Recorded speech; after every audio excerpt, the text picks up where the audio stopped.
शुरू अल्लाह का नाम लेकर जो बड़ा मेहरबान निहायत रहम वाला है। जो सारे आपके स्टूडेंट्स हैं सुनने वाले हैं, क्योंकि आपने एक बड़ी डिफरेंट जो है समझ दिखाई है और चीज़ों को क्लियर करते हैं आप, तो एक सिंपल सा मुझे कुलिया बताइएगा शरीयत की रूह से कि ये तो जन्नती हैं, क्योंकि ये तो अब आपको सुन रहे हैं, आपको मानते हैं, आप पढ़ते हैं, तो इनके अलावा कोई और भी जन्नती है फिरकों में जो दूसरे हैं? जन्नत में जाने का क्राइटेरिया क्या है और मुसलमान की डेफिनेशन क्या है? मुसलमान कौन है, या इनके अलावा कोई, मतलब मेरा कहने का कोई हो सकता है? ये तो हमारे मसले नहीं है, आपका भी कसूर नहीं है। आप और आपके बाउजदाद का बिल्डअप और हमारे बाउजदाद का बिल्डअप जिन लोगों में हुआ है, उसमें तो यही कॉन्सेप्ट है कि हम मुसलमान हैं और बाकियों का क्या बनेगा। यहाँ नहीं है, यहाँ सारे कहते हैं कि हम तो मुसलमान हैं, दूसरों को भी मुसलमान समझते हैं और उनका मामला आखिरत का अल्लाह के सुपुर्द करते हैं। हम किसी के ऊपर कोई फतवा नहीं लगाते, नाऊज़ुबिल्लाह। हमने कभी ये नहीं कहा कि कोई काफिर है। हम ये बताते हैं कि नबी इस्लाम की ये तालीमात है, तुम अमल नहीं करोगे तो आखिरत में तुम्हारी पकड़ होगी।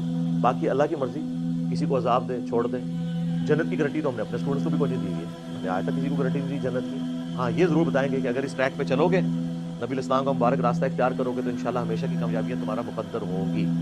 इन प्रिंसिपल बात करते हैं, तो ये तो कुरान भी करता है। बाकी हर बंदे ने खुद एफर्ट पुट करनी है। मुस्लिम की डेफिनेशन ये है कि जो अल्लाह को मानता हो, रसूलुल्लाह को मानता हो सल्लल्लाहु अलैहि वसल्लम, कुरान को, आखिरत को मानता हो और ज़ुर्रियात दीन का इनकार ना करता हो। अब ज़ुर्रियात दीन का इनकार जो है, ये एक लंबी फहरिस्त है जिसमें ख़त्म नबूवत का अकीदा भी आ जाता है, नमाज की फ़र्जियत भी आ जाती है, रमज़ान की फ़र्जियत भी आ जाती है, हज की फ़र्जियत भी आ जाती है, अल्लाह ताला के अस्मा व सिफ़ात का इशूज़ भी आ जाते हैं। वो एक लंबी फहरिस्त है। बाकी ये कहना कि कोई किसी फ़िरके में जाएगा तो ही मुसलमान होगा, और वो कहते हैं जी नबी इस्लाम ने फरमाया था कि उम्मत में 73 फ़िरके बन जाएंगे, तो इस वजह से फ़िरका होना चाहिए। नबी इस्लाम ने कहीं नहीं फरमाया कि फ़िरका होना चाहिए। आपने तो डराया है कि 73 बन जाएंगे, तुमने नहीं बनना। जैसे मुस्लिम शी में हदीस है कि कुर्बे क़यामत में औरतें ऐसा लिबास पहनेंगी गोया कि नंगी नजर आएंगी।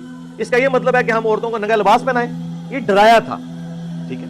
कुरान में वाज़ेह है वअतसिमू बिहब्लिल्लाहि जमीअन वला तफर्रकू। तो ये कैसे हो सकता है कि अल्लाह के नबी इस्लाम लोगों के फिरके बनाओ? ये तो आपने प्रेडिक्ट किया था, प्रोफेसी के तौर पे फिरके बनेंगे, और आप फरमाया एक ग्रोह हक में होगा, फिरका नहीं, ग्रोह। जो नबी इस्लाम सहाबा और अहले बैत का था वो अपनी जगह मौजूद है। फिरक अरबी में कहते हैं टूट के अलग होने को। पत्ता भी फिरक होता है। पत्ता जो है दरख्त को नहीं कह सकता कि ये मुझसे टूट के अलग हुआ है, बल्कि पत्ता अलग हुआ है। तो जो अलग हुए हैं ना, वो फिरक है। वो दरख्त तो अपनी जगह पे मौजूद है। तो हमने अल्हम्दुलिल्लाह कभी किसी के ऊपर फतवा नहीं लगाया। अल्लाह का शुक्र है, सारी मस्जिदों में नमाज पढ़ते हैं उनके इमामों के, बल्कि हमने तो शिया सुन्नी दराड़ खत्म कर दी है। अभी तक ज्यादा को मॉडरेट होता था तो बरेलवी देवबंदी अहले हदीस के दरमियान, हमारे स्टूडेंट तो शिया की मस्जिद में भी नमाज पढ़ते हैं।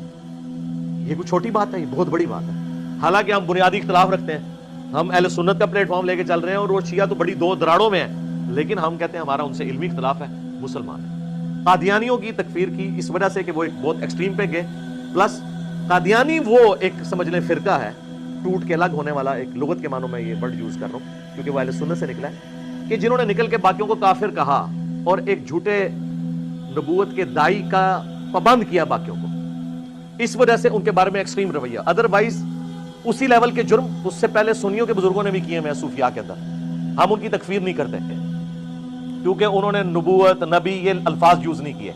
इस वजह से हम कहते हैं हो सकता है बेचारों का ज़हनी तवाज़ुन बिगड़ गया हो, कोई मसला खराब हो गया हो, कोई ज्यादा किसी ने वो जो है वो, यानी वो सूटे शूटे भी इनमें से कई लोग लगाते हैं ना दरबारों में बैठ के, कोई ऐसा मसला हो गया हो, कोई शतीहात हो गया हो, कुछ हो गया हो। लेकिन जो इसके बारे में इन्होंने एक क्लेम किया, अदरवाइज इन्होंने भी फतवे से बच जाना था। अगर थोड़ी समझदारी से काम करते हैं ना, बुजुर्गों से थोड़ी शागिर्दी इख्तियार करते हैं, तो बच जाना था इसने भी फतवे से।